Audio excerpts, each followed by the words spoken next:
Buenas tardes a todas y a todos. Es un gusto tener con nosotros hoy a María Laura Acueso. María Laura es arquitecta por la Facultad de Arquitectura y Urbanismo de la Universidad Nacional de Tucumán, donde se desempeña como docente e investigadora en el Instituto de Historia y Patrimonio. Es magíster en Intervención del Patrimonio Arquitectónico Urbano por la Facultad de Arquitectura, Urbanismo y Diseño de la Universidad Nacional de Mar del Plata y actualmente está haciendo su doctorado en la Universidad de Mendoza. Fue además becaria de CONICET y ha realizado diversas publicaciones en el marco de su línea de trabajo, el patrimonio doméstico, sus valores patrimoniales, aspectos materiales y el diseño de instrumentos para su preservación.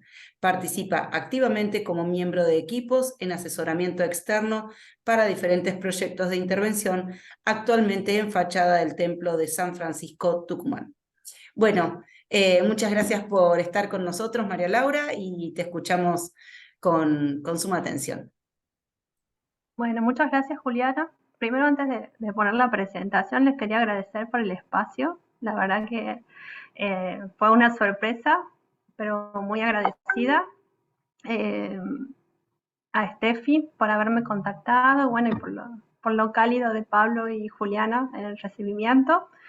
Eh, y bueno, ahora vamos a tratar de compartir la pantalla, pero creo que quedo a ciegas, o sea, voy a ir viendo el PowerPoint que armé, así que si alguien tiene preguntas, habilite el micrófono, me corta, pregunta y charlamos, ¿sí? No hay problema.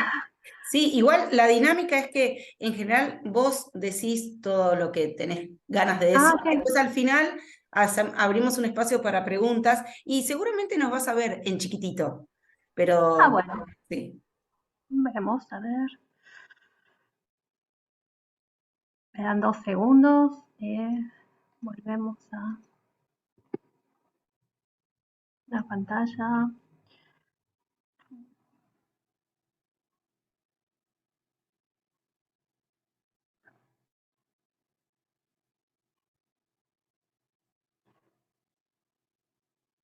Tranquila, como sucede siempre en la prueba previa, sale todo perfecto. Sí, no, Perfecto. aparte estaba pensando, esta es la falta de práctica de nuevo del Zoom.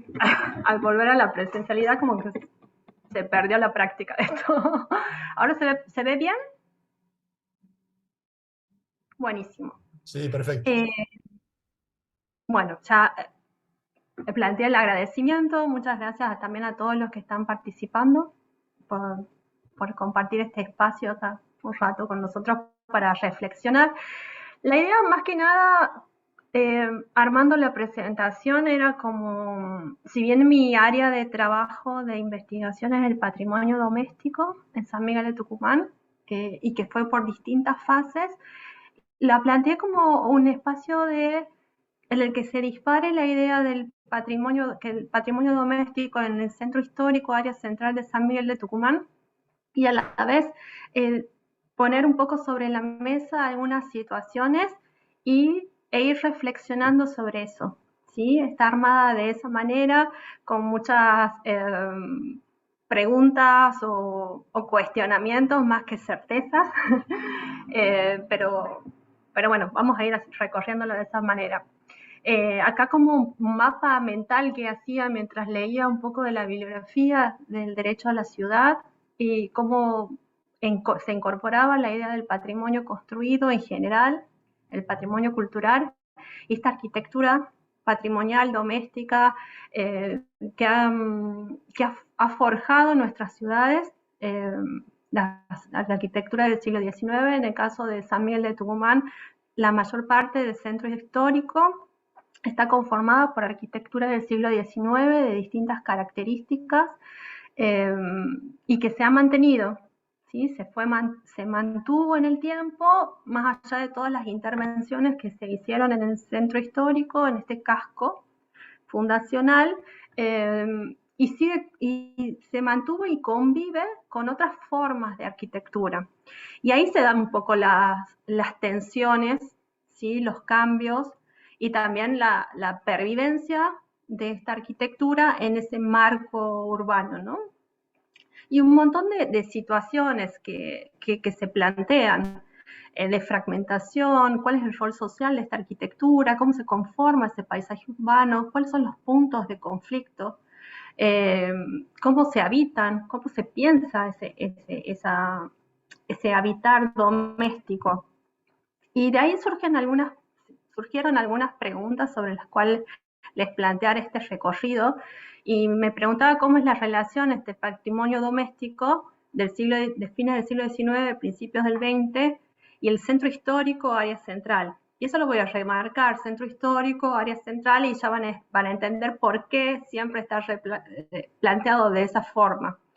Cómo se articulan, cómo se vinculan, si es que se vinculan, o si no, o si coexisten solamente como planos superpuestos, ¿no? ¿Qué lecturas son posibles trazar a partir de esta problemática? También me preguntaba.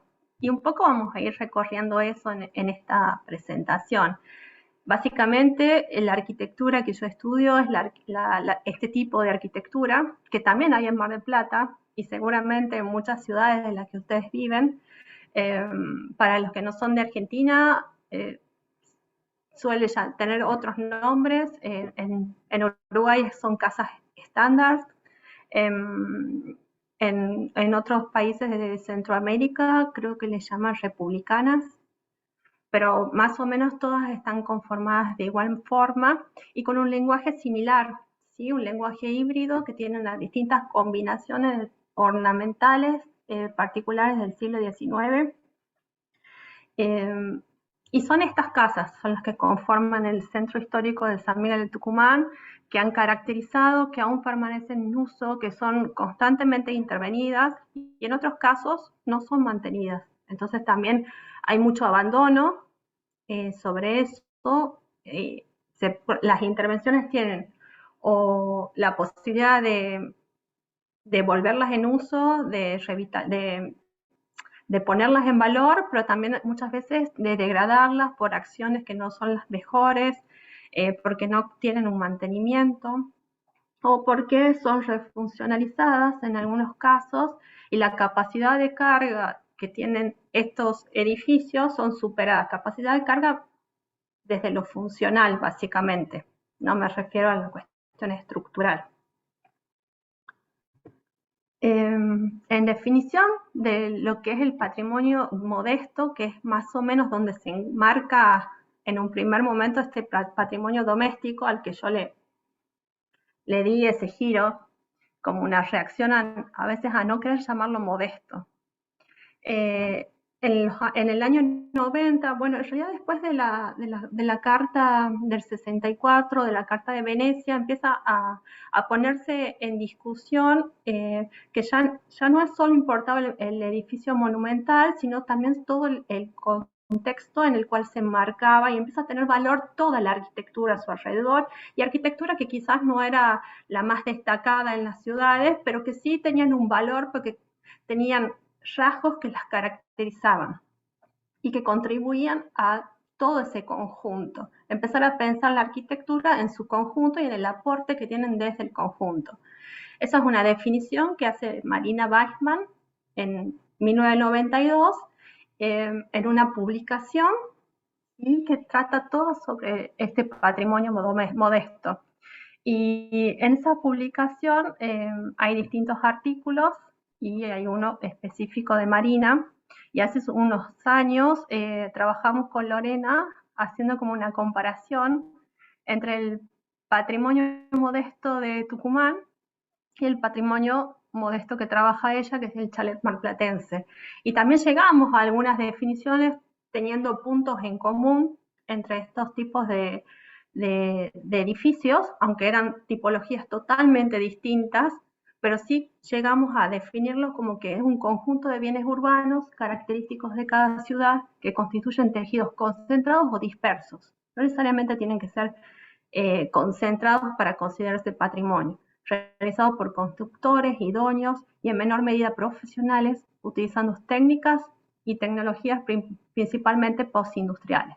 ¿Qué es lo que esa definición de patrimonio modesto que hemos armado, hemos concluido con Lorena, aplica para gran parte parte de esa arquitectura que conforma nuestras ciudades, sin importar cuál tipo arquitectónico se refiere, pero sí que nos identifica que están quizás de manera dispersa en tramos de la ciudad, pero que sí la caracterizan. Cuando decimos que la caracteriza es que todos los que vivimos en esos lugares tenemos referencia en nuestra memoria a ese tipo de arquitectura. En el caso particular de las viviendas tipo chorizo, que es la que yo estudio acá en Tucumán, estas viviendas hacen un aporte sustantivo en las ciudades del siglo XIX y el XX. Se mantiene, es una imagen que aún persiste y que pero también que se valora porque es un espacio de expresión. Todas estas viviendas fueron erigidas por constructores, ¿sí? Producto de la inmigración, que se valieron de técnicas constructivas y de conocimientos que trajeron y que permitieron producir ciudad de una manera bastante intensiva, porque todo lo que es el ensanche de la ciudad, inclusive el casco fundacional de la ciudad, se completó con esta arquitectura. Esto para hacer un poco de historia, ¿no? Para entender el valor de estas casas. En un censo, en los datos del Censo del Comercio de 1914, había 788 emprendimientos y 204 pertenecían solo al rubro de la construcción. Esto como para poner el marco de lo que sucedía en el momento y de cómo se construyó su ciudad, y por eso les decía de manera intensiva, porque no es un tema menor. La ciudad, que como la conocemos hoy, más allá de todas las intervenciones que han tenido en el siglo XX, en la mitad del siglo XX en adelante, es esta ciudad que han construido estos constructores y que han tenido gran importancia en la economía de la ciudad y en el quehacer de la ciudad en general. Los constructores también tenían otros valores, hacían tareas artísticas, de ornato. Si uno revisa las guías de arquitectura del momento y también los diarios, estaban las publicidades en las que ellos mostraban su trabajo, ¿sí? Es como muy significativo el paso de estas personas por nuestra ciudad y cómo dejan un legado tan importante. Estas son algunas de las casas que están en San Miguel de Tucumán. Era como para mostrarles las características. Les voy a contar un poco en el aire cómo son estas casas. No puse ninguna planta para poder avanzar en otros temas, pero generalmente se mantiene una fachada, ¿sí?, de gran valor artístico. Ahí es donde intervienen todos estos marmoleros, artistas de la herrería, que van a ir definiendo todos esos componentes particulares, y por detrás van a encontrar una casa muy estándar, ¿sí?, que el valor siempre va a estar en las terminaciones ya sea tipos de revoque, carpinterías, pisos calcáreos, mayólicas, en algunos casos en esos zaguanes. En esa puerta principal siempre van a encontrar un zaguán, que es como un espacio de reducidas dimensiones, que te va a conectar con la primera puerta de ingreso a la vivienda. Esa puerta va a conectar con otro espacio que va a ser como un distribuidor de la casa, y una sucesión de habitaciones que va a estar apoyada desde el otro lado, ¿sí? Desde donde están esas dos aberturas, ahí va a estar una sucesión de habitaciones. Por eso es como un planteo bastante racional, bastante simple, y en el que el mayor valor está en la materialidad y en el aporte al paisaje urbano. Acá son algunas de las viviendas. Acá vamos a pasar.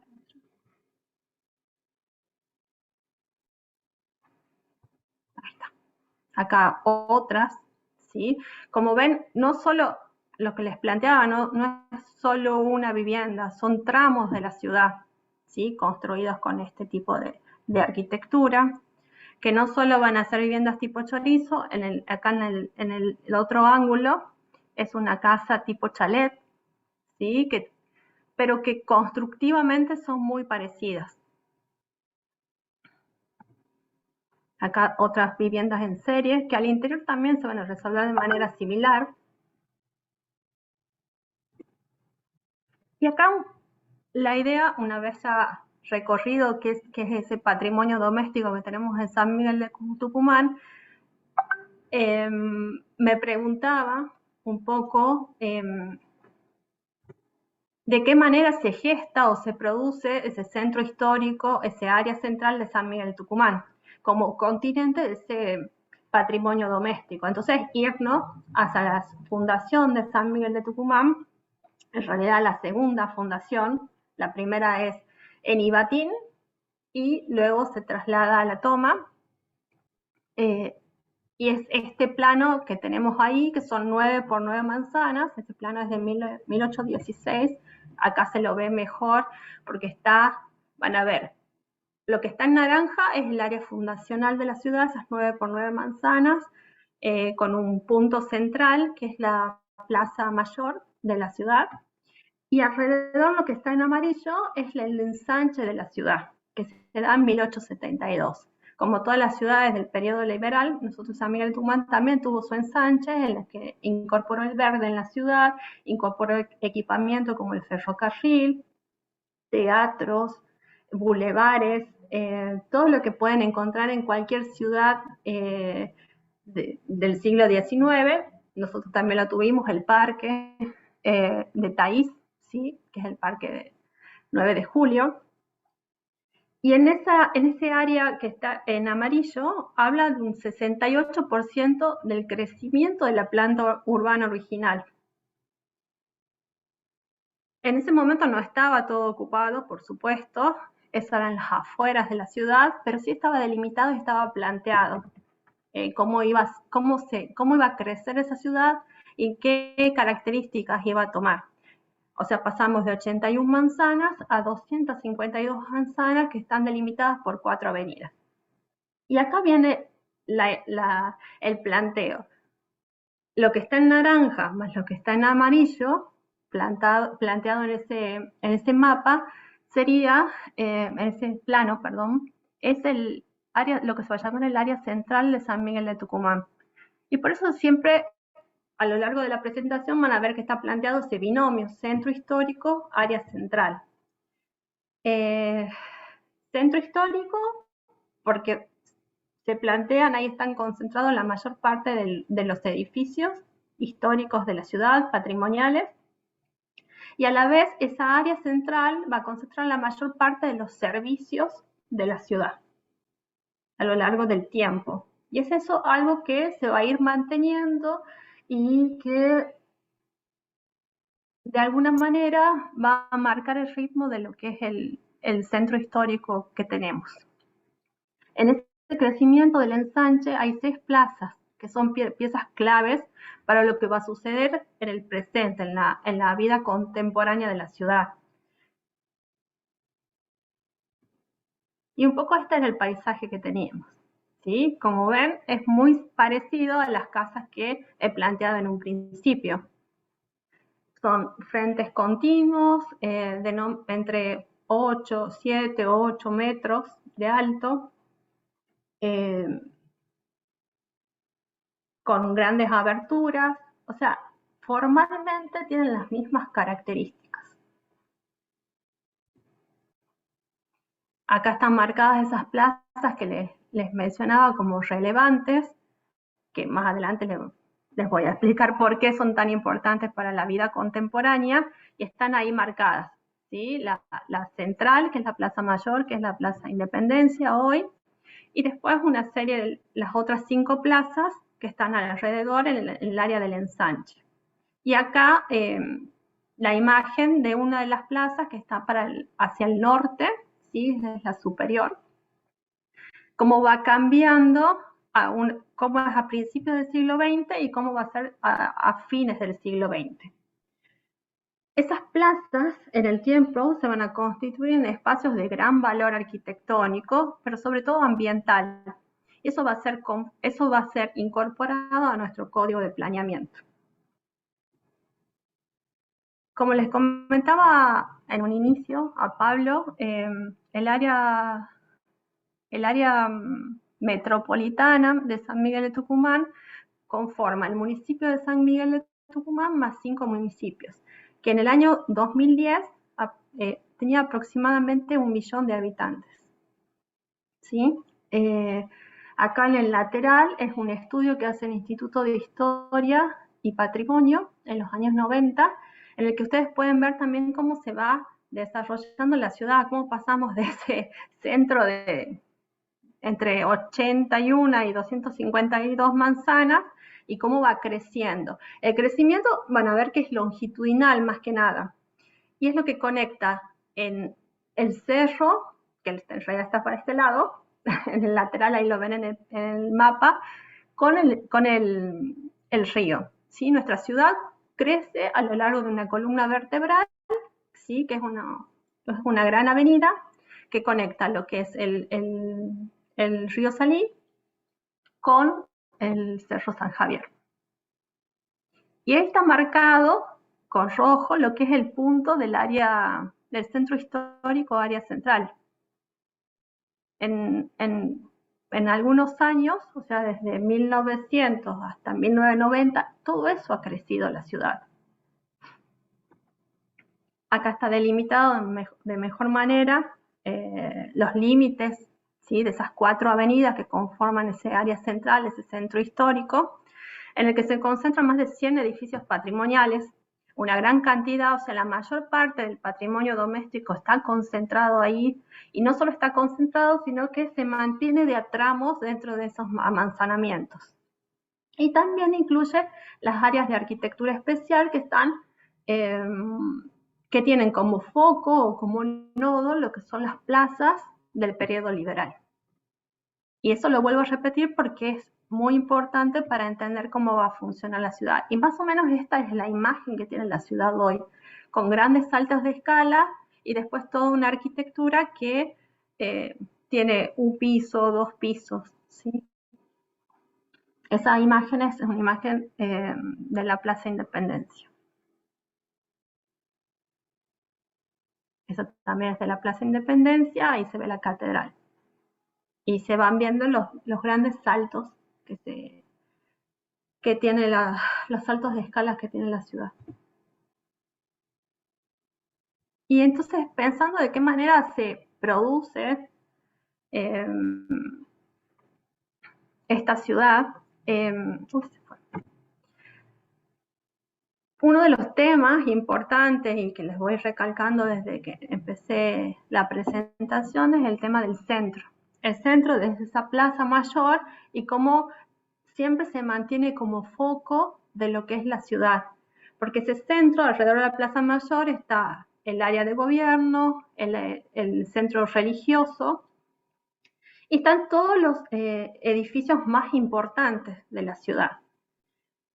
Entonces hay una centralidad histórica, simbólica, cuando hay movilizaciones, cuando hay protestas, cuando hay actos importantes, todo se da alrededor de esa plaza, y tiene como una serie de anillos en los que va repercutiendo esa centralidad.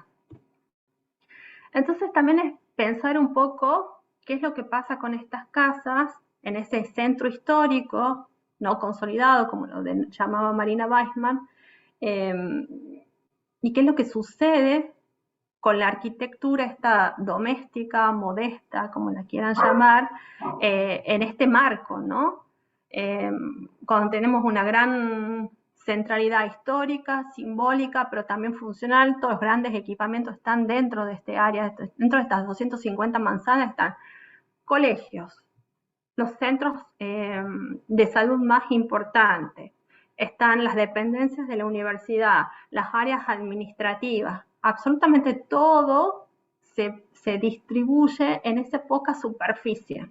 Entonces eso significa que mucha gente que vive en otros, incluso otros municipios de Tucumán, se traslada diariamente e ingresa dentro de esa área definida por las 4 avenidas. Y eso tiene un aspecto positivo sobre el patrimonio, ¿sí? Que estudiamos nosotros, y tiene un efecto negativo. El efecto positivo es que mantiene la habitabilidad constante del sector. No hay áreas deprimidas en cuanto a funciones, pero también hay una gran conflictividad. Una gran conflictividad porque surgen áreas de demanda intensiva, el sistema de transporte también que colapsa en esa área y que también repercute en estas construcciones.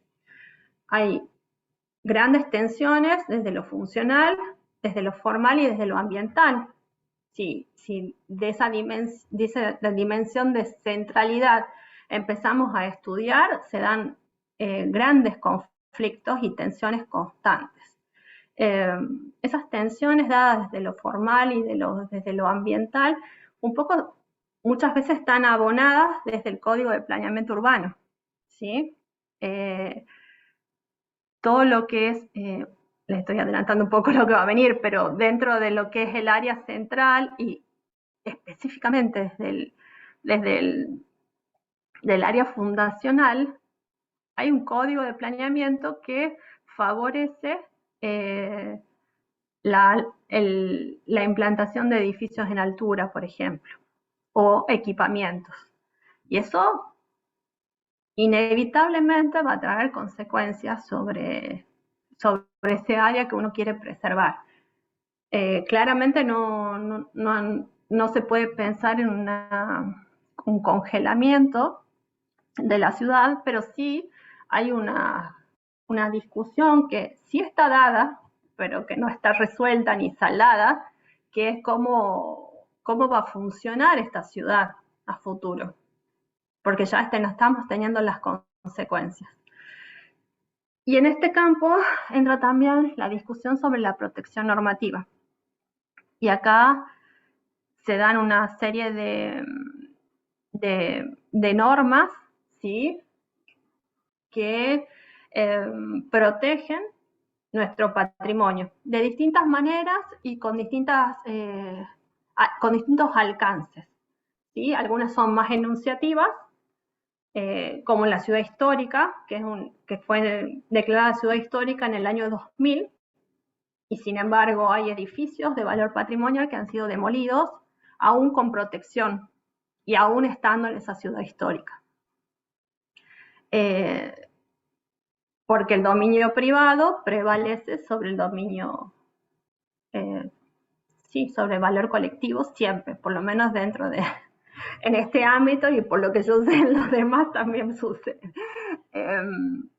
Después tenemos una ley de protección del patrimonio cultural que en general protege más que nada edificios de mayor valor. Este patrimonio doméstico no está enmarcado en esta normativa y que es bastante reciente, es del año 2005. Y después tenemos sí el Código de Planeamiento Urbano, que se adelantó de alguna manera a esa ley de patrimonio, y ya desde el año 90 venía planteando algunas situaciones y algunas demandas que, como está hoy la ciudad, es producto también de ese código. No hubo grandes avances en ese sentido, por lo menos desde el plano patrimonial. Y un poco esta es la ciudad, o sea, bueno, esta es la mirada fea de la ciudad, y todas son imágenes de patrimonio doméstico, de casas chorizo, que o son mal intervenidas, o son demolidas, o son parcialmente modificadas, o conviven con esos grandes edificios. Ese es uno de los edificios más altos de la ciudad en su momento, que tenía 22 pisos, por una excepción. Dentro de la idea de lo que plantea también, tengo la barra que me tapa, perdón. Perdón. Lo que plantea la Carta del Derecho a la Ciudad en el punto 2.4, ¿no? Que la resalté porque me pareció importante en el sentido de plantear esta diapositiva. ¿Cuál es la responsabilidad en la formulación e implementación de las políticas urbanas en las que debe prevalecer el interés social y cultural colectivo por encima del derecho individual de propiedad y los intereses especulativos, ¿no? Cuán importante sería tenerlo en cuenta, por lo menos ponerlo sobre la mesa en la discusión de la planificación de nuestra ciudad, que hasta el momento no, creo que desde ese lugar nunca se puso en discusión. Está un poco lenta el pasar las diapositivas, perdón. Y bueno, esta imagen es como que dice todo. Esa casa fue demolida ya hace como 10 años y en su momento se hizo una especie de, sí, como un galpón. Se planteó y fue un Carrefour Market y ahora es un Musimundo. O sea, y está dentro de una de las arterias más importantes comerciales de San Miguel de Tucumán. Esta es otra casa, ¿sí? De gran valor también arquitectónico, que fue demolida y que hoy ni siquiera tiene no tiene ni siquiera un edificio ni nada. O sea, tiene las vallas y debe ser aproximadamente 5 años que se demolió. Porque ni siquiera de esa manera se actúa. O sea, no solo es la sustitución por una cuestión necesaria de especulación urbana, inmobiliaria, perdón, sino que muchas veces se demuelen y quedan vallas, porque tampoco se regula sobre eso, ¿no? Sobre el vacío urbano. Esto es producto de un trabajo que está desde hace muchos años, que es el informe GEO que hizo el equipo de Raúl Di Lulo, y que hablaba en ese diagnóstico que decía que la ciudad no es atendida ni valorada desde su dimensión social, sino como la sumatoria de activos inmobiliarios, lo que venimos diciendo. Lo importante no es el tejido social que la configura, sino la rentabilidad de la parcela urbana. O sea, han pasado muchos años y la situación no se ha modificado demasiado, al contrario. Y ha pasado a ser una discusión, como plantea Raúl ahí, cuantitativa. Entonces uno va viendo carteles en la ciudad en los que, con suerte, plantean los valores de la propiedad, diciendo, bueno, tiene X metros cuadrados, pero muchísimos directamente dan las medidas de la parcela, porque lo que están vendiendo es un terreno urbano y no una construcción que tenga algún valor para la ciudad como lo tienen estas. ¿Sí? Por ejemplo, en esa está el terreno. Todo esto está en el centro de la ciudad, ¿no? Y en este marco me preguntaba, de alguna manera, de qué manera se piensa en el centro histórico, área central de la ciudad, como una construcción política, como resultado de todas esas normativas que tenemos, ¿no? Y este es un cuadro en el que traté de poner la normativa de patrimonio, pero la intención era más que nada la normativa, hacer foco en la normativa local, ¿sí? La normativa que está acá en la parte baja, yo la señalo pero creo que no se ve. La parte inferior sería, que son los dos cuadros longitudinales que dice Dirección de Patrimonio Cultural y Subdirección de Planificación. El primer cuadro, la primera franja, se refiere más que nada al área de la provincia y la segunda franja a lo que plantea el municipio. Ahí tienen marcada también la ley nacional esta de ciudad histórica, que no ha tenido demasiada repercusión, la ley provincial que se aprueba en el 2005, y en la parte inferior, que es lo que más me interesaba resaltar, es lo que se plantea en las ordenanzas municipales, con unos decretos en los que hay un listado de bienes, y eso se hace en el año 94, por eso les decía que el municipio se adelanta incluso a las leyes provinciales, en las que se hace un listado de bienes de interés municipal, y que en realidad el listado de bienes de interés municipal en alguna medida es un poco más beneficioso, por lo menos para el patrimonio que nosotros estudiamos, el patrimonio modesto, que incluso en la ley provincial, que por ahí hace foco más que nada en edificios de gran valor.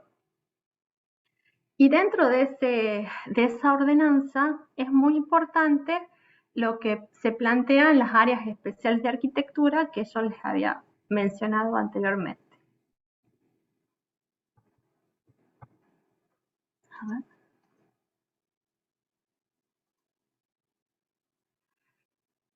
El municipio se adelanta un poco porque en el año 92 encarga a través de la Comisión Nacional de Monumentos y el municipio, bueno, el mismo municipio, al equipo de Instituto de Historia, un estudio sobre el área que se va a llamar Área Especial 1, ¿sí?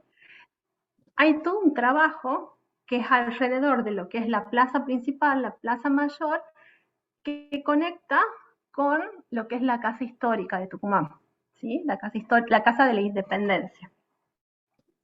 En ese estudio que hace el Instituto de Historia y en el que trabaja sobre todo el área de influencia, lo que va a hacer es marcar una serie de perfiles urbanos, va a ser un estudio funcional, simbólico, económico, bastante amplio, y va a terminar definiendo una serie de perfiles. Son casi 14 perfiles que, por supuesto, es un estudio de laboratorio, hecho en laboratorio, o sea, más allá del estudio de campo, después redunda en unos resultados bastante complejos que cuando se plantean solo 7 perfiles para ese área. Pero lo importante de todo esto es que ese primer estudio va a sedimentar en lo que van a ser las áreas especiales de arquitectura.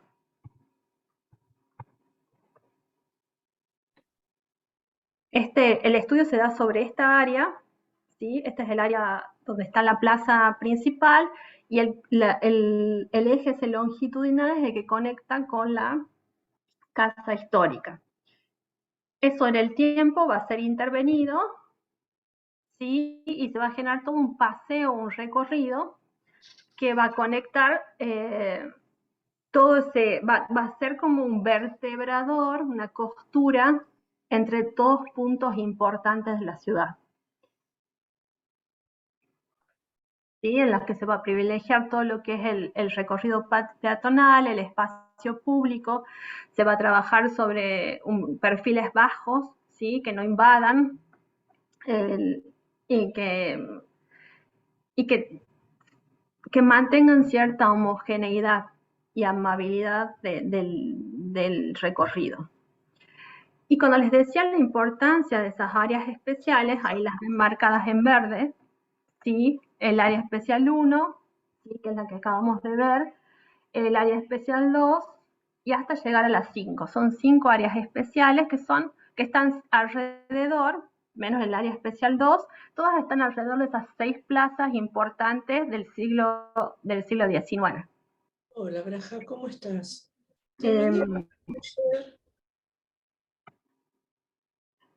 Perdón, me desconcentré. Esas áreas especiales están definidas en la ordenanza, en la que plantea que son sectores con características diferenciadas que se distinguen por sus valores paisajísticos, ambientales y históricos. El problema o sea, eso es una ventaja, sí, es una ventaja. ¿Cuál es el problema que tiene esto? Es que no hay una definición clara sobre cómo se va a construir o cómo va a avanzar la arquitectura en ese área especial, salvo en el área especial 1, que estaba perfectamente delimitada. Entonces, lo que significaba un valor y un avance en el Código de Planeamiento Urbano en el tiempo va a ser bastante frustrante, por lo menos para los que intervenimos en patrimonio, porque sabemos que son áreas que tienen un valor, que tienen arquitectura alrededor que tiene bastante valor, pero no hay herramientas para protegerlas. Aún así, en esas áreas se puede construir en altura, puede haber puede haber un uso intensivo del suelo urbano.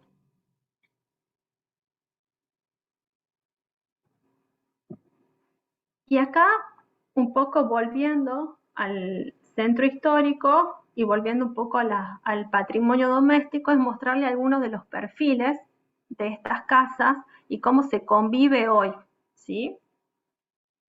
Acá tenemos un tramo, generalmente se configuran en tramos, pero son tramos de 3, 4 casas a lo sumo, ¿sí? Eventualmente pueden tener del otro lado también un frente de similares características o no, como es en este caso, que ya se está construyendo un edificio en altura. Las manzanas no están consolidadas, ¿sí? Hay frentes, como les decía, que pueden estar consolidados como este, pero no hay manzanas que estén consolidadas con una misma arquitectura. Porque, sinceramente, ya lo planteaba Carrión Mena en el 2005, cuando estudiaba el tema de la centralidad en los centros históricos, y la idea de que hay que aceptar la multitemporalidad de estos centros históricos. Es imposible frenar las transformaciones que se dan en la ciudad, pero sí tiene que haber un plan que nos permita a todos convivir en un espacio saludable, con valores paisajísticos, ambientales, en los que no prevalezca la especulación inmobiliaria. Este es otro tramo de la ciudad que lo puse a propósito porque entre todos los daños no solo son, digamos, los conflictos son espaciales, sino también constructivos, que es lo que pasa cuando se dan construcciones en altura al lado de estas casas antiguas. Sobrevienen un montón de patologías sobre la misma propiedad que, bueno, que inevitablemente en el tiempo hace que esta arquitectura desaparezca, ¿sí? Acá otro frente sobre otra calle de San Miguel de Tucumán, que lo construí a partir de estas fotografías, tienen más de 10 años, ¿sí? Y de este frente, en el que son 5 construcciones, ¿sí? de misma altura, aunque tengan lenguajes distintos, pero sí las características son similares. Como ven, hay una que fue reemplazada, que es la que tiene este trabajo Art Nouveau en su fachada. Entonces, se hace una construcción nueva, de arquitectura bastante anodina, que no dice demasiado, se respeta más o menos la altura, pero bueno, de alguna manera se rompe la homogeneidad lograda por el resto de los edificios. Acá es otra calle, también de San Miguel de Tucumán, con una fotografía que está bastante clarita porque está quemada por el sol, pero ese tramo, también una fotografía sacada hace como 10 años, y esta es la imagen actual. ¿Sí? Hay una de las casas que fue abandonada, que esto también se da mucho, porque muchas son casas heredadas, que después entran en conflictos legales y terminan siendo abandonadas, y como ven, las aberturas han sido cubiertas por mamposterías cerradas. Y esta lateral también que se vende, y en la que la misma publicidad lo que remarca es más que nada las dimensiones del terreno, ¿no? Acá hay otro caso de eso. Esta está sobre la misma manzana. La manzana sería oeste, en el frente oeste. Pero también hay todo un tramo de arquitectura modesta que podría ser recuperada. Acá la idea era, pasamos desde entender cómo está configurado ese centro histórico, por qué se llama centro histórico, área central, entender cómo son las casas, en la participación de los constructores en las casas, el código de planeamiento urbano, cómo acompaña. Y hace unos años se dieron una serie de movimientos, ¿sí?, alrededor de esta casa, ¿sí? Es la casa Zúcar, de principios del siglo XX.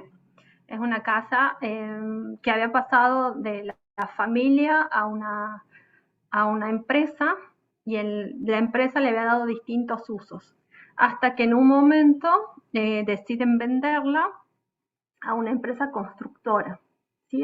En su momento había sido un colegio, después la sede de una fundación, y después deciden venderla. Cuando deciden venderla, la movilización ciudadana durante muchos años se hacen una serie de protestas. Y digo durante muchos años porque todo el tiempo ante la Comisión de Patrimonio se hacía presentaciones en la justicia para frenar la demolición de la casa. Pero esas presentaciones en la justicia nunca redundaban, como que no se viabilizaban en nada, o sea, porque solo frenaban la demolición, pero no había perspectiva de qué es lo que se podía hacer con ese patrimonio, porque este patrimonio está dentro de una de las áreas especiales, pero que esté dentro de una de las áreas especiales planteadas por el Código de Planeamiento Urbano no significaba que esta arquitectura doméstica no pueda ser demolida y reemplazada o sustituida por un edificio en altura.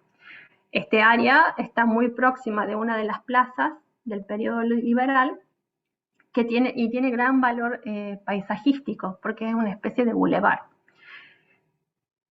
Se dan una serie de movilizaciones en la que no solo está la academia, sino también artistas que querían que esta casa sea expropiada, porque la única salida era que sea expropiada, para ser un centro cultural. Eso sucedió finalmente. En el 2017 la compra la municipalidad, y lo que hace, no hace un centro cultural, pero sí hace un museo de la ciudad. Y en el Museo de la Ciudad no solo se cuenta la historia en general de Tucumán, también de la ciudad de San Miguel de Tucumán, sino se hace una serie de referencias a edificios históricos que están presentes aún, u otros que ya han sido demolidos. Entonces hay un gran aporte en ese sentido de ese espacio.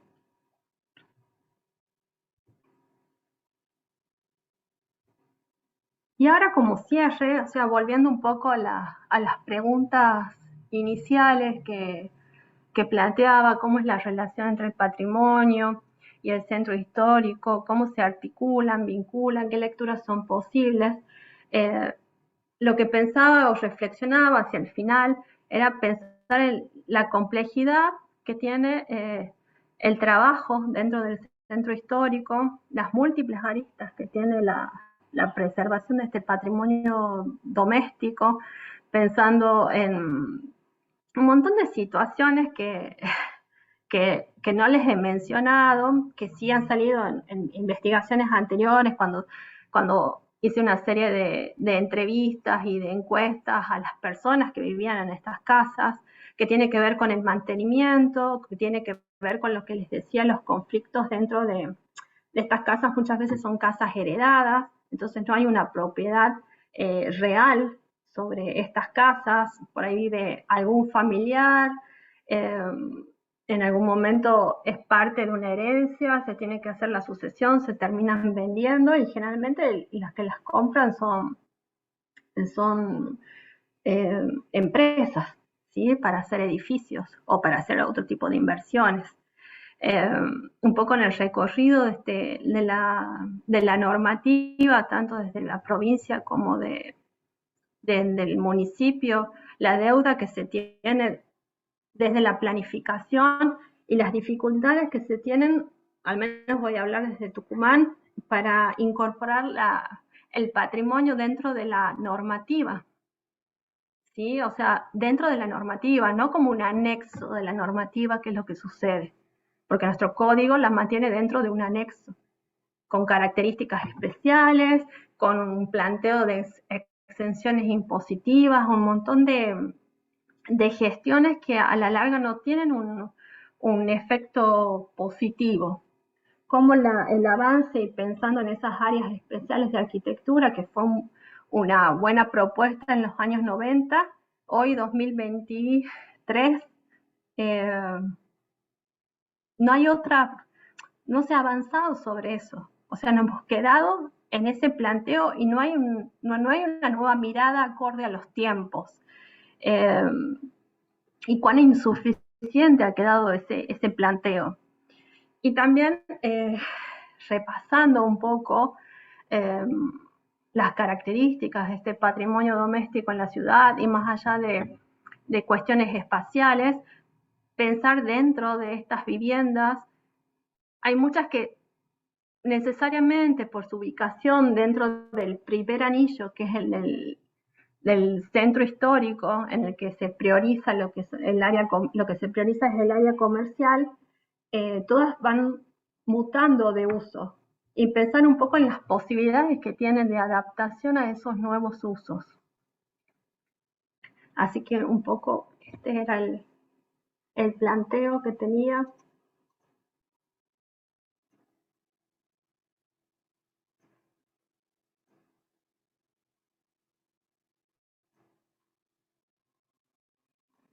Perdón, no sé cómo estoy de tiempo.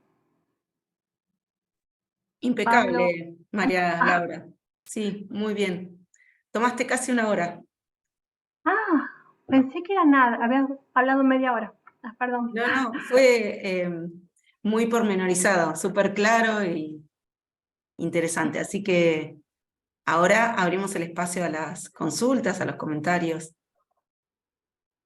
Excelente, María Laura, muchas gracias. Bueno, A mí gracias. de golpe se me cerró el Zoom, no sé qué pasó.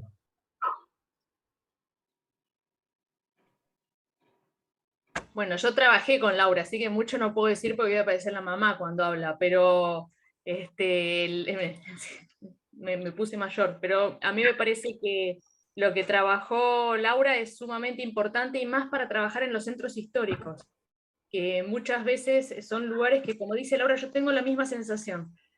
Hace mucho que no hablamos, pero que quedó todo como estancado en una movida que se hizo entre los 80 y los 90, más en una conceptualización, y que nunca llegó a una verdadera operativización. Entonces, se sabe mucho sobre esos bienes. En algunos casos, no en todos, se sabe más o menos cuáles son las zonas a preservar, se pueden llegar a delimitar, pero es como que hasta ese lugar llega el sentido de la preservación. Y creo que lo más difícil es saltar ese tramo, ¿no? Y llegar a la operativización concreta, que hay muchos ejemplos en muchos lugares, y que para nuestra tristeza tampoco es que está completamente resuelto el tema de cómo trabajar esos centros históricos. Y que es importante saber de las particularidades de cada lugar. Porque si yo no recuerdo mal, la Casa Azúcar al lado no tiene un edificio, ¿ahora? Ahora sí, no quise ponerlo, pero sí. Bueno, la Incluso Casa de la Azúcar, misma empresa. claro, por Compraron esto. el del lado. Bueno. El tema es ese, ¿no? La importancia de declarar áreas, no solamente el edificio individual, más para el tipo de patrimonio que nosotros estamos trabajando, porque con toda la movida que significó la Casa Azúcar, al lado tiene un edificio en altura, que si no recuerdo mal, bueno, nosotros lo hemos trabajado con el tema de la luz y lo que implicó esa luz sobre la Casa Azúcar. Entonces me parece que eso también es muy importante, ¿no? No individualizar y mucho menos con este tipo de patrimonio que requiere una mirada ambiental en el más amplio sentido. Pero bueno, no voy a hablar más. Sí, ahora como para acotar lo que dice Lorena, les cuento, sí es verdad, hicieron un edificio los mismos de la empresa, porque son súper hábiles, compraron el terreno de al lado, y lo que decís de los problemas ambientales sobre la casa, sí, lo está sufriendo desde lo constructivo, porque esa casa tiene un sótano, ¿sí? Que había sido usado como un espacio de exposición de lo que eran las imágenes antiguas de la ciudad, que estaba buenísimo porque era como unas imágenes en movimiento. Y parecía que cuando vos estabas ahí, estabas en la ciudad del siglo XIX. El tema es que está totalmente inutilizado porque todo ese sector de la casa está en sombra y ya tenía problemas de humedad y ahora tiene un deterioro tremendo. O sea, fue una gran inversión y una gran movida y ahora constructivamente el bien no solo está destruido. Perdón, yo creo, coincidiendo ahí con lo que vos decías, Lorena, que el gran problema que choca con esa época de los 80 a los 90 en la que empieza ese estudio es la contradicción con el modelo neoliberal sobre la ciudad. Si justamente esta locura de utilizar el espacio urbano para extraer plusvalía, es lo que lleva a esa contradicción que, por un lado, es cierto, a veces es difícil lograr un equilibrio entre modernización, el progreso de una ciudad y qué debo preservar, no dejar todo como si fuera un museo la ciudad. Pero una vez que nos ponemos de acuerdo en que la ciudad, como lo tienen ustedes, porque te he leído, Lorena, la ciudad tiene memoria, la ciudad es nuestro pasado y tenemos que preservarlo, bueno, pongámonos de acuerdo y trabajemos sobre eso, manteniendo esa parte y no mercantilizando la ciudad por sobre todo. Creo que Laura se cansó de dar ejemplos y mostrar cómo el negocio inmobiliario, o a veces la destrucción, preparando un negocio inmobiliario futuro, porque vos mostrabas espacios que habían sido destruidos, pero que ni siquiera eran aprovechados todavía. Eso es Sí. simplemente porque se deben haber apurado para decir lo destruyo antes que me frenen la destrucción. Total, ahora ya pasó. En Mar del Plata hemos tenido casos de esos en los cuales se ha luchado, se han quedado en la puerta trabajando, y Alicia lo va a poder comentar mucho mejor porque conoce mucho más el tema, y a la noche, cuando la gente se fue, de golpe vinieron un día para el otro, tiraron todo abajo y ya está, ya es tarde. Entonces ahí es, creo, donde está el problema. La Casa Azúcar que vos mostrás es un ejemplo hermoso de cómo, por lo menos en ese caso, la lucha entre quienes preservaban, un grupo, es decir, la academia, sectores de la cultura, lograron salvar ese espacio. No lograron salvar el entorno que dice Lorena. Muy difícil. Claro, es importante, lo que dice Lorena de la preservación de áreas patrimoniales, porque si no es lo que ahora está por pasar en la Loma Santa Cecilia, que están por hacer un edificio, no sé de cuántos pisos, pidieron la autorización al Consejo Deliberante y siempre la dan, porque dicen que va a ser patrimonio cultural igual, lo van a cuidar, pero en la medida que se hace una perforación al lado de una vivienda de menos metros de perforación, hablando sin ser arquitecta, se sabe que eso va a sufrir. Como ha pasado también con la casa de Mariano Mores acá en la costa del Mar del Plata, que tiene un edificio, no sé de cuántos pisos, ustedes me ayudarán, más de 20 creo, y quedó la casita ahí como, qué sé yo, como de juguete. Y sin embargo es un bien patrimonial. Pero bueno, desde el Estado municipal no hubo nunca, ni siquiera cuando estaba el arquitecto Katz en la intendencia, se hizo una preservación real, porque la ordenanza 10.075 no está reglamentada. Entonces hay todo un juego entre lo privado y lo público, y la preservación y la no preservación, y las sucesiones, como comentabas vos, que hace que, bueno, libre albedrío. Sí, No, yo te por diría, lo menos, ojalá, perdón María Laura, ojalá fuese el libre albedrío. Es el albedrío de los grupos dominantes. Bueno, Este es el sí, problema, los que tienen, claro, la mayor fuerza y poder.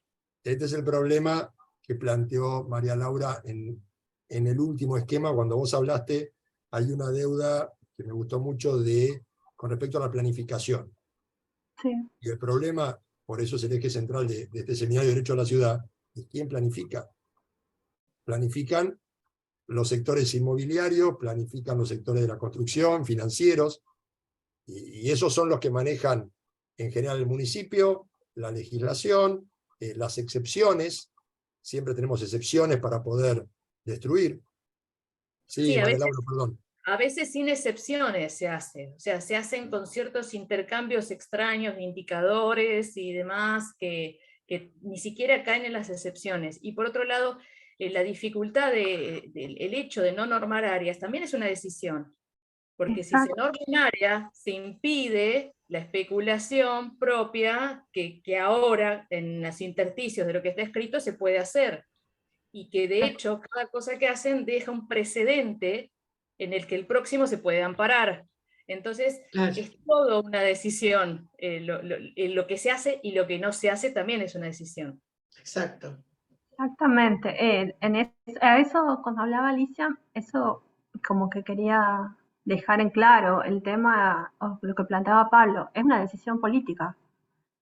¿En qué medida la persona que está de turno como intendente o los funcionarios toman la decisión de impulsar una nueva normativa y qué características va a tener? Porque como decía Lore, en la medida que haya una delimitación dentro de esa área, vos le das a la persona que está a cargo las herramientas para que pueda ejecutar o trabajar como desearía trabajar, porque no es que en las oficinas, por lo menos me hago cargo en la oficina local de la dirección de planeamiento, cada vez que le llega un expediente, no dan rienda suelta, sino que a veces no tienen las herramientas. Incluso la otra vez pasaba en una casa que tenía una protección, estaba dentro del listado de bienes de interés, y los mismos dueños pedían salir de esa situación, porque si no, no pueden hacer nada. Entonces, es son como múltiples aristas, ¿no?, de un mismo problema. Por un lado está en la normativa, la decisión política. Por otro lado está la misma ciudadanía que cree en el dominio absoluto sobre su propiedad, sin importar nada. Y después también yo creo que hay una responsabilidad de profesionales también en la formación profesional dentro de nuestros espacios, que no es menor, que no es muy simpático que lo diga, que los que estamos en patrimonio tratamos de colaborar en la formación, pero también hay profesionales que salen y también promueven esto, ¿no? Con total convencimiento. Sí. Es cierto. Lamentablemente. Perdón, ahí Dani tenía levantada la mano. A ver, sí, ahí ya no veo. Alguien le había levantado la mano. Sí, Dani, Cifuentes de Ecuador. Bueno, Dani, no sé si nos estará escuchando, habrá tenido problemas de conexión. Ahí me parece que está. Mientras tanto, bueno, si hay alguien que quiere agregar algún comentario.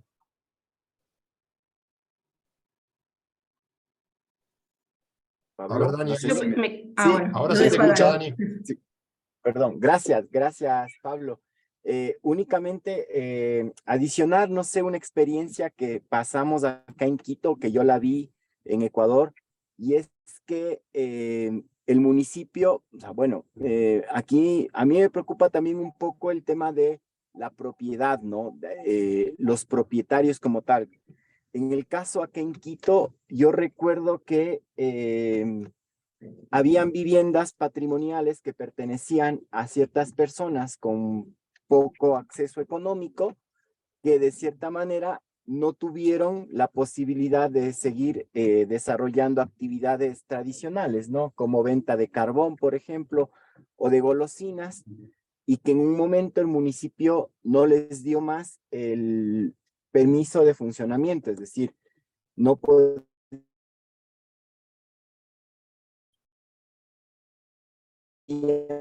vender más carbón en esa zona, no podían vender más o no podían dedicarse a la venta de ropa, familiares anteriormente, y de cierta manera terminaron obligando a vender esas casas patrimoniales a grupos empresariales, a grupos inmobiliarios fuertes, que a la postre tenían los recursos para invertir en esas propiedades. Entonces, el tema económico cruza mucho en todo este aspecto y me recordó mucho esta situación acá en Quito, nada más, Pablo. No, gracias Dani por tu aporte. Sí, el tema económico está siempre presente y lamentablemente es el que hoy domina en la sociedad capitalista, sea que, como decís vos en los casos, que el municipio presione o juegue en favor de determinados grupos inmobiliarios. Es lo que estaba planteando Lorena con la decisión política, sea por acción o por omisión. Por una u otra está detrás. Sí, Mercedes. Sí, ya como nombraron la palabra política, lo asocié a que, bueno, este año es un año importante por las elecciones y nosotros tenemos como candidato a presidente a un intendente, Rodríguez Larreta, que se ha dedicado a destruir, lo he vivido en carne propia porque tengo mi departamento en Palermo, se ha dedicado a destruir no solamente el barrio de Palermo, sino varios barrios en pos de ese negocio inmobiliario.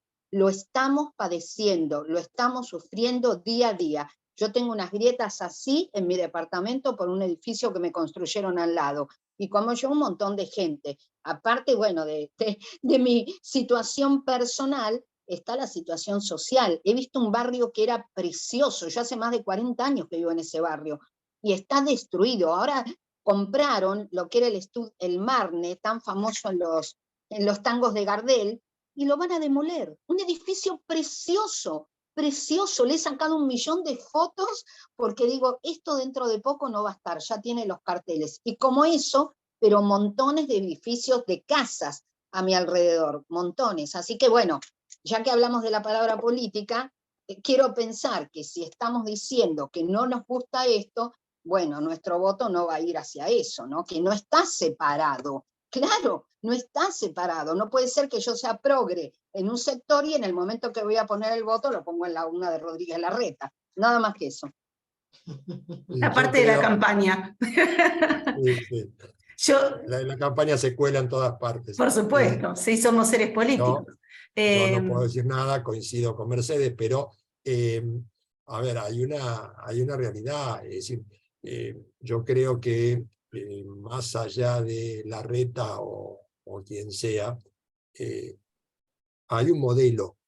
El modelo neoliberal, sea Larreta quien le precedió o quien venga después en la ciudad, es el modelo que se impone. A partir de ahí, por eso vemos en Buenos Aires, y bueno, ha salido en los diarios desde hace más de 2 años que está todo el tema de Costanera Sur, toda la pelea que da gran parte de la vecindad ahí para evitar que esa zona de parques se entregue a grupos inmobiliarios para hacer edificios al más alto costo del metro cuadrado de nuestro país. Hablan de un costo del metro cuadrado de $12.000, $14.000. Y por ahora lo vienen, es decir, esa lucha da como resultado por lo menos frenarlo. ¿Hasta cuándo? Va a ser un problema de la lucha, pero es lo que vemos en general para todos los temas de la ciudad. Es decir, hoy estamos trabajando el tema del patrimonio, pero lamentablemente la ciudad neoliberal, la ciudad negocio, es una realidad con la que tenemos que convivir. Yo me quedé pensando, te quería preguntar, María Laura, si no influye también un cierto desconocimiento de parte de los gobernantes en relación con el valor del patrimonio histórico, porque incluso desde un punto de vista económico, si uno piensa, es una ciudad histórica, ha sido declarada histórica para nuestro país, tan importante, y si uno lo piensa en términos, no sé, del turismo, también podría tener un efecto económico en ese sentido. Quizás, no sé si ustedes lo tienen en consideración esto de que no hay una conciencia respecto de la relevancia del patrimonio, o es solo una cuestión meramente económica. Ay, qué pregunta. Yo diría que es que no puedo decir que ignoren. Yo creo que miran para otro lado. No sé si aplica la palabra ignorancia. Yo creo que miran para otro lado y creo que es más conveniente otro tipo de políticas. Por lo menos desde el área de la provincia no hay mucha intervención sobre el patrimonio en general. Hay varios conflictos ahí y desde el área municipal, o sea, sí hay una movida de intervención, más que nada desde el espacio público. La falencia está después en todo lo que tiene que ver la normativa y bueno, toda esa voracidad que están planteaba Mercedes, Pablo, Lorena. Eso no está resuelto. Toda la inversión sí, de alguna manera fue al espacio público, generando, bueno, mejores condiciones. Y algunos edificios que han sido seleccionados sean como edificios estratégicos dentro de la ciudad, por ejemplo, ahora una ex estación del ferrocarril que está en el borde del área central, que se ha recuperado y va a ser un polo gastronómico. Otra parte, sí, hay distintas intervenciones que sí buscan un efecto positivo, porque la realidad es que nuestra ciudad, si bien tiene un gran valor, la arquitectura pero es una ciudad muy, por momentos, hostil para recorrer, tanto desde el tránsito, muchas dificultades para moverse también peatonalmente, y son todas cosas que no hay respuesta, y todo eso hace que, si vos decís ve a traer el turismo, vos lo primero que tenés que tener es una ciudad amable, ¿sí? Y dentro de esa amabilidad están las cuestiones ambientales y también, bueno, que tenga lugares de valor, ¿sí? Que estén revalorizados. Yo no Sí. sé, bueno, digo, no sé si creo, sí sé. Creo que es una ignorancia a propósito del tema, porque trae mucho más conflictos en otras esferas que aspectos positivos. Laura, también es una cuestión de los plazos de implementación de las dos cosas. Ay, Una bueno, cosa es Sí, el ahí, plazo que implica una obra individual y su tratamiento individual y la venta, compra y realización de una operación inmobiliaria, y otra cosa es un plazo a más largo tiempo donde se desarrolle una verdadera relación turismo y patrimonio, porque hay montones de ciudades europeas que no son particularmente amables, medievales, que ni pensadas para un desarrollo turístico, y Europa ha sabido, aunque no resuelto completamente, cómo compatibilizar y sacarle jugo al patrimonio a través del turismo. Me parece que también tiene que ver los plazos y también las decisiones en que se hacen, porque hay muchas ciudades que son muy poco amables. O sea, se me ocurre, no sé, transitar el desierto de Egipto para ver las pirámides no es muy amistoso, pero sin embargo se hace. O sea, creo que es más una decisión y una cuestión de plazos para implementar cada cosa que un reconocimiento. de hecho, las acciones que yo, así como que las pasé muy rápido de espacio público, han sido ideadas con ese estudio de los años 90, 95. Y recién se han terminado, hay cosas que se están implementando hoy. Eh, porque ahí, no, sí. perdón, ahí Steffi, que voy a hacer su voz porque está con faringitis y no puede hablar y ya veo que está saltando, dice, creo que saben perfectamente la rentabilidad económica de la destrucción. La especulación es más inmediata e individualista, un poco lo que decís vos, Lorena, y por el contrario, preservarlo sería rentable desde lo económico, social y ambiental a más largo plazo y con un impacto colectivo o popular. Y agrega Germán, gracias Germán, entiendo que es una lucha de poderes, como siempre, y quien gane será el que tiene mayor fuerza, mayor poder, que puede y va cambiando con el tiempo. Me parece que la salida es la negociación para la supervivencia. Un pequeño comentario antes de dar la palabra a Mercedes, son las ventajas que uno tiene como anfitrión. Yo creo ahí que hay otro problema. Primero hay una puja entre dos sectores neoliberales. Un sector que es destruir para hacer el negocio en lo inmediato, que dice Lorena, y otro sector que está surgiendo con mucha fuerza en el último tiempo, y en Europa ha cobrado importancia, que es el negocio del turismo. Lamentablemente, creo, y esto es por lo que decías vos, Juliana, lamentablemente creo que el turismo también es un enfoque neoliberal. El turismo lo que lleva en muchos casos es a ese fenómeno de la gentrificación o gentrificación, que termina reemplazando a la gente que vive en esos lugares para que vengan de afuera a ocuparlos. Un problema que, sin spoilear ni vender el encuentro de la semana que viene, es uno de los dramas de Buenos Aires con el tema del alquiler. Y cómo los alquileres ahora quedan para el turismo y termina la gente que vivía antes ahí teniendo que irse. Entonces, creo que ese es otro tema que tenemos que tener en cuenta. El turismo como industria está bien. Ahora, ¿quién lo va a disfrutar? La ciudad, ¿para quién es? ¿Es para que venga gente de afuera a pasar, mirarla un ratito e irse? ¿O es para la gente que vive en la ciudad? Para los que y las que estamos acá. Yo creo que eso es parte de lo que tenemos que tener presente en la discusión.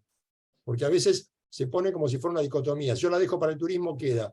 Y justamente el sector que trabaja María Laura y que trabaja en Lorena, que es la vivienda modesta, en general no es negocio para el turismo pensado comparado con la Casa Azúcar, con un edificio, con la Casa del Puente en Mar del Plata. Entonces, uno puede con mucha amplitud decir, eso lo vendo para el turismo, vean la casa que había en la ciudad, veamos la Casa Chorizo en Buenos Aires, pero no va a vender para el turismo. Vende mucho más un edificio de 20 pisos, sin duda. Entonces, creo que ese es otro tema que tenemos que meter en la discusión. Sí. Turismo, sí, aprovechémoslo, démosle uso, pero no nos olvidemos de la gente que vive en la ciudad. No, eso sin duda. Yo lo que quiero decir que ya eso es como el desequilibrio del turismo, ¿no? Como justamente el tema es encontrar el punto medio, porque sí es útil el turismo, la unión de turismo y patrimonio tiene que ser virtuosa, Sí. pero cuando se desequilibra se empiezan a ver, nosotros tenemos algo bueno, que vemos en lo que está pasando lo negativo y podemos actuar desde lo negativo que está pasando de tan atrasado que estamos en las políticas. O sea, que de alguna manera podemos ya alertarnos de lo que no hay que hacer, que es pasarse de rosca con el tema de la ciudad para el visitante. Y pobre Mercedes no la deja, Sí, Mercedes, tenés la palabra, perdón. No, Mea no hay culpa. problema. No hay problema porque sería repetir lo que dijo Estefanía. Cuando yo levanté la mano, estaba leyendo lo que había hecho Estefanía y estaba de acuerdo. Bueno, vos también hiciste tus aportes, pero lamentablemente yo creo que es el negocio inmediato. Quiero la guita hoy.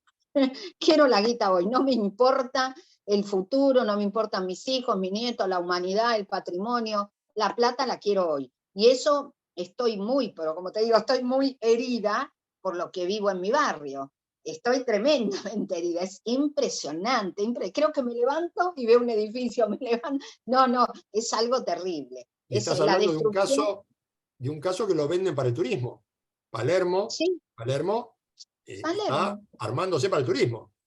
Pero aparte ya ahora ya están llamando, el barrio, está bien, Palermo siempre fue un barrio grande, pero ya hoy ni siquiera Belgrano está existiendo, dice mi hija. Fíjate, mamá, que lo llaman Palermo no sé cuánto, ya como vende la palabra Palermo, es una marca, sí. Palermo, ya Palermo Belgrano se lo pasaron por encima, ¿viste? Ya lo llaman Palermo las cañitas, Palermo esto, Palermo el otro.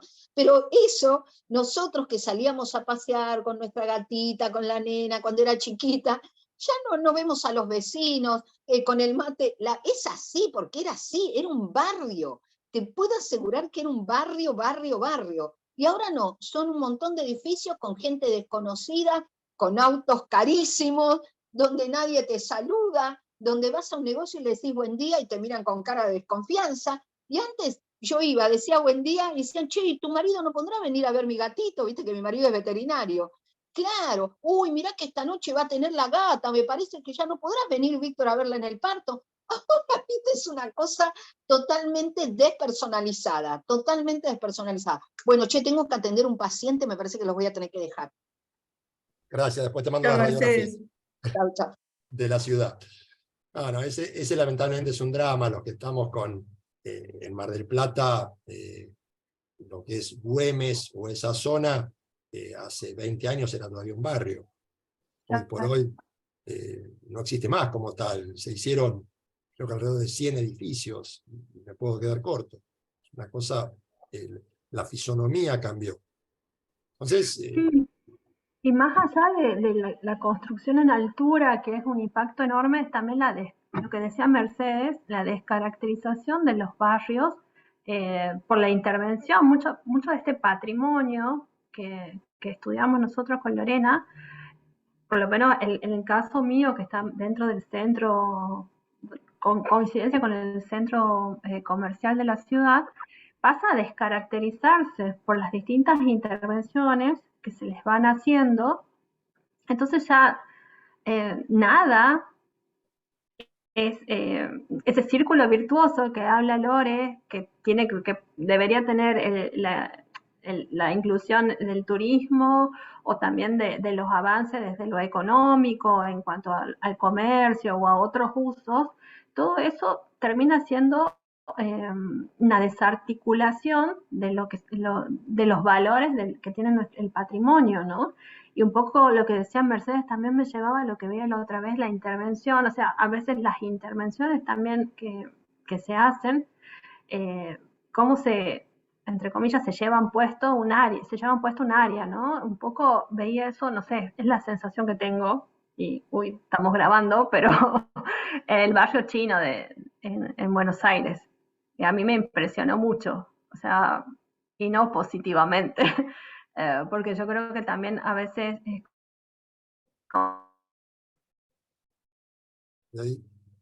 ahí la perdimos a María Laura, por lo menos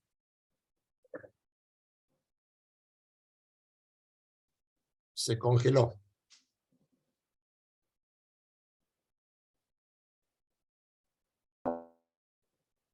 Vamos a ver si regresa. Uy, sí, Ahí se había claro, congelado. no sé, se cortó. Sí. No sé qué se escuchó, capaz que internet me ayudó para que no quede Empezabas a grabado hablar algo. empezaste a señalar lo del barrio chino, que dijiste que no era positivo, y ahí quedó. Sí, no, es una sensación que tengo de haber visto así muy por arriba la intervención y no lo visité realmente, pero la sensación de que a veces las intervenciones que son una puesta en valor terminan descaracterizando algo, y un poco la sensación que tengo que es lo que pasó ahí. O sea, cuando ya lo vaciás de esas características que los hacen singulares a esos espacios y pasan a ser todos espacios iguales. Que yo creo que es un poco Palermo también, lo que decía Mercedes, más allá de los edificios, es eso. O sea, todo es igual. Los espacios un poco ficticios, ¿no? Que no tienen que ver con lo que se va configurando, sino que están armados y pensados desde una estética medio equivalente. Pierden identidad. Exacto, yo iba a Pierden decir algo identidad. así. Su identidad, su personalidad lo pierden, sí. Ese es el problema. Sí. Si el barrio tiene lo que plantea Lorena en su trabajo, el barrio tiene memoria, el barrio tiene vida. Creo que lo vas a poder decir vos mejor, Lorena, que yo, que te estoy parafraseando. Pero es eso, y cuando lo estás echando a la gente que vive ahí, cambiándolo para negocio, ya es otra cosa, ya no es ese barrio por el cual la gente fue ahí porque tenía un color, una cultura, un movimiento, el placer del encuentro, el cafecito del barrio, lo que había puesto la nueva cultura que se instaló, sino el que viene ahora porque es negocio. Sí, otro aire. Es como los aeropuertos, la gente que viaja mucho dice ¿dónde estoy ahora? ¿En qué aeropuerto estoy? Terminan siendo iguales, shoppings, El aeropuerto, aeropuertos. el shopping, vos entras a un shopping y es igual en todas partes. Claro. Es Hay parte toda de una esa teoría, los globalización. lugares. Sí. Claro, sí, sí, sí. Que dicen que también es un lugar, ¿no? Porque también dice que los no lugares son lugares. Pero bueno, es la contra. Explicación del espacio. La cuestión dialéctica del espacio. Exacto. Bueno, no sé si hay alguien más que quiera hacer algún comentario o algún aporte, si no ya vamos a abrir los micrófonos para darle un fuerte aplauso a María Laura. Bueno, yo agradecer nuevamente por la invitación. No, gracias Alicia, siempre es un gusto que nos acompañes. Yo sé que a veces te hace complicado para estar. La semana que viene vamos a tener el último encuentro antes del corte de mitad de vacaciones de invierno, como llamamos acá. Va a estar la presentación a cargo de Gervasio Muñoz, que es integrante de Inquilinos Agrupados, presidente de la Federación de Inquilinos Nacional y secretario de formación de CTA. Él va a estar hablando de la relación Estado-acceso a la vivienda en alquiler desde la huelga inquilina de 1907 hasta la actualidad.